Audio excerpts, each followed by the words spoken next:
Hola a todos desde oposicionbomberoonline.org. Hoy os quiero presentar un breve fragmento de la clase de la sesión 59, la cual trata sobre las recomendaciones que ha hecho en el 2015 el Consejo Europeo de Resucitación. Más concretamente hablaremos sobre la RCP pediátrica, la secuencia pediátrica en el caso de que haya una parada cardiorrespiratoria en un niño o en un lactante.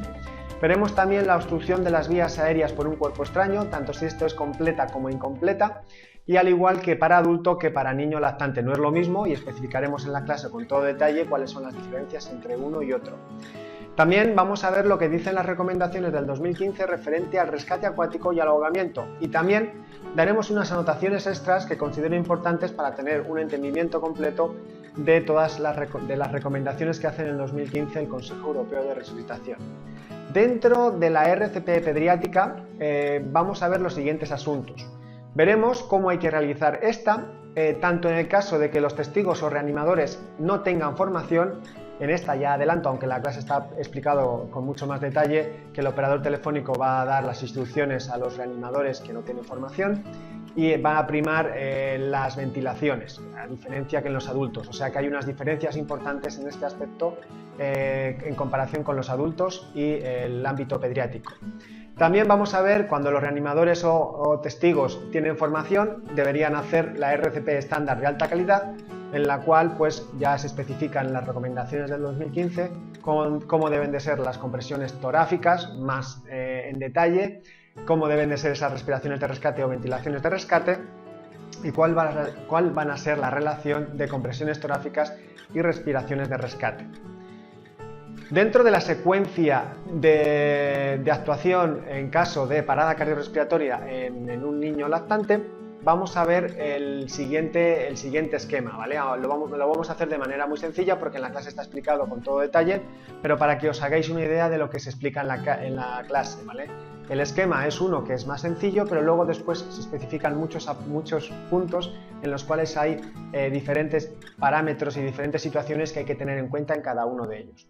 Hablaremos de la seguridad del reanimador y de la persona. Hablaremos de cómo ver si el estado es oportuno para empezar la RCP o no. Veremos qué parámetros se tienen en cuenta para, de una manera rápida, poder establecer un diagnóstico prematuro y poder realizar esto de manera eficiente. Veremos también qué pasa cuando la persona respira pero está inconsciente, se le pone en posición lateral de seguridad. Veremos que en los niños esta secuencia es diferente que en los adultos si empezamos con respiraciones de rescate. En la clase está explicado mucho más en detalle, pero básicamente es porque la frecuencia de situaciones en los niños o lactantes no suele ser de origen cardíaco, sino más suele ser un origen por asfixia, y por eso digamos que la secuencia en este caso varía significativamente en comparación con los adultos. Y luego pues ya veremos ahí cuál es la relación que hay que hacer, cuáles son, cómo hay que comprobar. Y luego una cosa importante, en este caso es muy diferente en adulto que en niño, cuándo llamar al 112. En caso de que estemos acompañados lo antes posible, otra persona llamará, pero en el caso en que estemos solos, en este caso hay que comenzar a hacer la RCP y después de un minuto realizar esa llamada. Es diferente que en los adultos. En la clase está explicado con mucho más detalle, simplemente quería haceros unas anotaciones sobre lo que se expone en la clase.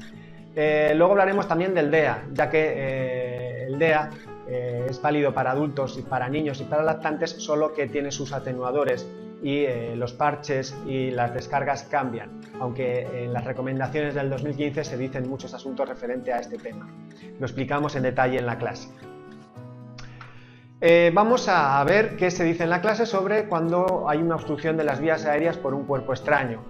Y en este caso vamos a tener en cuenta tanto en el adulto como en el ámbito pediátrico y vamos a ir matizando en función de dónde nos situemos en la clase. ¿Vale? Vamos a ver una introducción de lo que es una obstrucción de las vías aéreas por un cuerpo extraño. Vamos a catalogar esa obstrucción, en este caso en las recomendaciones del 2015 habla de obstrucción leve o grave o incompleta, o completa, perdón, que sería equivalente a incompleta y completa. Y luego veremos cómo se actúa cuando la persona está consciente y cuando la persona está inconsciente. La actuación es diferente, ¿vale? Cuando una persona está consciente, ¿qué se hace? Básicamente en la clase lo dicho, se explica mucho más en detalle. Se anima a toser, se le dan 5 golpes en la espalda de una forma determinada y si no es eficaz haríamos las compresiones abdominales o la maniobra de Heimlich, con algunas excepciones como en lactantes y en embarazadas. En la clase lo explicamos con todo detalle. ¿Y qué pasa cuando la persona está inconsciente? Pues por supuesto no le vamos a animar a toser ni le vamos a dar golpes en la espalda, por lo tanto le pondremos una posición, cúbito supino, pedir ayuda, ya que la situación es similar a la de parada cardiorrespiratoria. En este caso podemos hacer una apertura de vías aéreas y un barrido digital. En el caso anterior, que la persona está consciente, no podríamos hacerlo. Y luego después, en función si es adulto o si es niño, realizaríamos compresiones torácicas, respiraciones de rescate, dependiendo de si es adulto, si es niño o lactante, con una relación compresiones torácicas, respiraciones determinadas y con una secuencia también diferente. Lo explicamos en la clase con todo detalle. ¿Qué dicen las recomendaciones del 2015 del Consejo Europeo de Resucitación referente al rescate acuático y ahogamiento? Básicamente nos da varias instrucciones al respecto, pero nos habla de una secuencia para soporte vital básico y otra secuencia para soporte vital avanzado. En el soporte vital básico, básicamente, aquí hay una secuencia en la cual no vamos a entrar en detalle, pero hay una variación que si fuera una parada cardiorrespiratoria, ¿vale? Ya que se tienen en cuenta el problema principal, que es la asfixia, ¿vale? Entonces en la clase explicamos con todo detalle cada uno de estos pasos y cada una de estas anotaciones que se hacen referente a este asunto en el soporte vital básico, es decir, una persona que no tiene conocimientos ni formación en el medio acuático. ¿Qué pasa con los que tienen formación en el medio acuático? Que entonces estudiaremos el soporte vital avanzado. En ese caso está pensado principalmente para los socorristas que están al corriente de que pueda suceder alguna incidencia, pues tienen que hacer todos estos pasos. El primero, asegurarse a sí mismo. Después, tener claros los riesgos que pueda haber, si estamos en mar, una contracorriente, etc. Después, ir provistos de un material de flotación para poder extraer a la víctima. Y luego después sacar a la víctima y empezar RCP, como se explica en el tema, ¿vale? Todo esto en la clase, como ya he dicho, mucho más en detalle. Simplemente ahora es una introducción a lo que sucede en la clase. Para terminar con el tema de las recomendaciones del 2015, en esta clase vamos a ver unas anotaciones que para mí me parecen bastante importantes y bastante interesantes. ¿Qué anotaciones van a ser estas? Vamos a ver qué pasa con el tema de enfermedades infecciosas. ¿Qué dice las recomendaciones del 2015 referente a realizar el boca a boca, por ejemplo, en una persona que puede ser o sabemos que tienen enfermedades infecciosas? ¿Estamos en la obligación o no estamos en la obligación? Esto vamos a ver lo que dicen las recomendaciones del 2015. Vamos a ver qué dicen las recomendaciones del 2015 referente a la donación de órganos, ¿vale? Sabemos que a partir de 10 minutos hay una muerte cerebral y actuamos de otra manera, hay un protocolo, lo explicamos correctamente en la clase, ¿vale? Decimos lo que dicen las recomendaciones del 2015 y también cómo es en la realidad este tipo de situaciones, ¿vale? Cuando se prevé una donación de órganos. Vamos a hablar de las respiraciones de rescate, ¿vale? Que hay una eficiencia cuando nosotros realizamos un aporte de oxígeno. Vamos a ver qué dicen las recomendaciones referente a esto.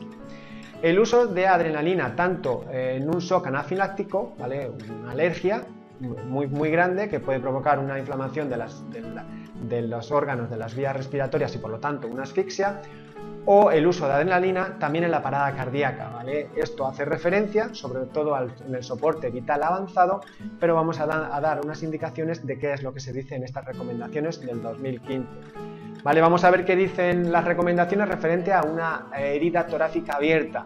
Vamos a ver también qué dicen referente a las hemorragias, al control de sangrado y al uso del torniquete, ¿vale? Que siempre tenemos ahí, sabemos qué se hace, pero sabemos que es un asunto bastante delicado y por lo tanto en las recomendaciones del 2015 se dan unas anotaciones que creo que son importantes tener. El enfriamiento de quemaduras, ¿qué dicen las recomendaciones del 2015? El collarín, ¿qué dice las recomendaciones del 2015? Es diferente tener claro qué hacemos qué tienen previsto los protocolos de los servicios de bomberos y qué dicen las recomendaciones del 2015 para que cada uno con esas dos opiniones tenga una idea de lo que se debe de contestar en cada situación dependiendo de qué pregunta y de cómo vaya enfocada la pregunta referente a este tema, porque las recomendaciones del 2015 dicen algo al respecto del uso del collarín ¿vale? Que no está debidamente, no es eficiente para realizar el masaje cardiorrespiratorio. Lo explicamos en detalle en la clase. Y también hablaremos sobre el tema de fracturas, lo que dicen las recomendaciones del 2015.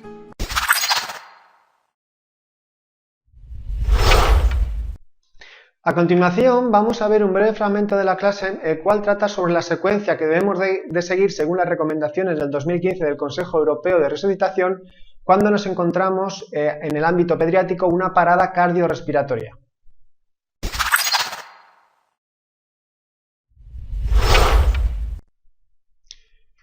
A continuación vamos a pasar a ver las recomendaciones del 2015, lo que dice referente a la secuencia de la RCP pediátrica, ¿vale? Ya hemos visto cómo realizaríamos las compresiones y respiraciones, pero vamos a ver cómo va a ser la secuencia si nosotros nos encontramos con un niño o un lactante que está en parada cardiorrespiratoria. Vale, aquí nos da un diagrama general en el cual primero hablamos de la respuesta, ¿vale? Si responde o no responde. En este caso pone gritar pidiendo ayuda. Es diferente que llamar al 112, ¿vale? Son dos conceptos diferentes que lo veremos a lo largo de toda esta explicación. Abrimos vías aéreas para valorar y para ver si respira o no respira con normalidad. Si no respira con normalidad, comenzaríamos con 5 respiraciones de rescate, aunque aquí hay una anotación, ya que si estamos hablando de un lactante o de un niño, hay que presuponer o hay que tener en cuenta que puede haber sido por una obstrucción de las vías aéreas, por lo cual haríamos una revisión y si viéramos algún objeto trataríamos de extraerlo, ya que es una causa muy común en este tipo de... cuando se produce una parada cardíaca respiratoria en niños o en lactantes. Si ya hemos hecho la extracción del cuerpo extraño, que bueno, no lo pone en este esquema, este esquema está dado por supuesto por la recomendación del 2015, pero trato de introducir matices para que nos vayan quedando conceptos claros. ¿Vale? Haríamos 5 respiraciones de rescate, 5 insuflaciones, y si después de eso no hay signos de vida, continuaríamos con 15, 2, ¿vale? 15 compresiones, 2 respiraciones, y así sucesivamente. Y digo que es diferente el tema de gritar pidiendo ayuda y de llamar, ¿vale? Porque la llamada al 112 para pedir los servicios sanitarios, ¿vale? Se requiere más tiempo que gritar y pedir ayuda a cualquier persona que pase, se realizaría, como vamos a ver, después de 1 minuto de RCP o de 5 ciclos, ¿vale? De 15-2.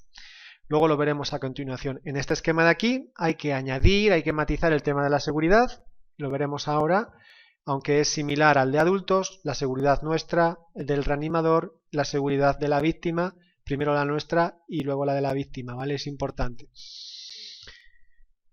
Vamos a comprobar el estado de conciencia y vamos a comprobar, después del estado de conciencia, veremos si responde, qué haremos. Bueno, simplemente decir que lo dejaremos en la posición en la que lo hemos encontrado. Bueno, daremos matices si responde a esa pregunta para valorar el nivel de conciencia que hacemos.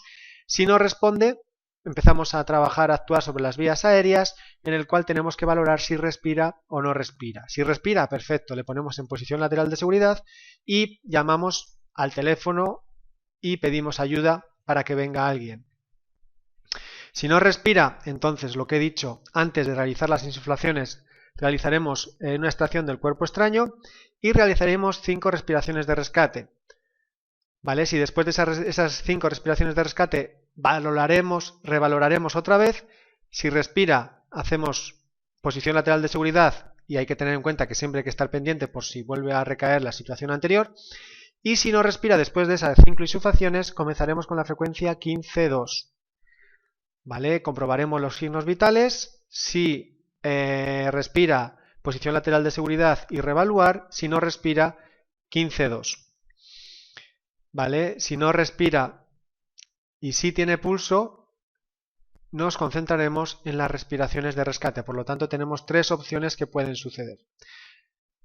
Vale, ¿cuándo llamar? Ya hemos dicho cuándo llamar, lo veremos a continuación en la secuencia que vamos a explicar paso por paso, y vamos a hablar del DEA en el tema de lactantes y de niños, ya que hay connotaciones que hay que tener en cuenta.